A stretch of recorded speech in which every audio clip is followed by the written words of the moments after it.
ماہ صفر کے بارے میں سچی اور مستند اسلامی معلومات جانیں۔ ماہ صفر کی حقیقت۔ قرآن و سنت کی روشنی میں ماہ صفر اسلامی ہجری سال کا دوسرا مہینہ ہے۔ اسلام کی تعلیمات کے مطابق اس مہینے کو منحوس یا بدقسمت سمجھنا درست نہیں۔ رسول اللہ علیہ وسلم نے زمانہ جاہلیت کی ان غلط رسومات اور توہمات کی نفی فرمائی جن میں بعض لوگ ماہ صفر کو مصیبتوں اور نحوست کا مہینہ سمجھتے تھے۔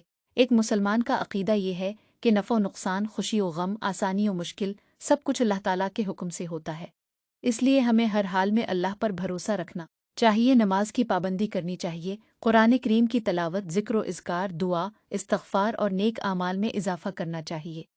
آئیے اس ماہ صفر میں عہد کریں کہ ہم اپنی زندگی کو قرآن و سنت کے مطابق گزاریں گے، ہر قسم کی بدشگونی اور بے بنیاد عقائد سے بچیں گے اور اپنے ایمان کو مضبوط بنانے کی کوشش کریں گے۔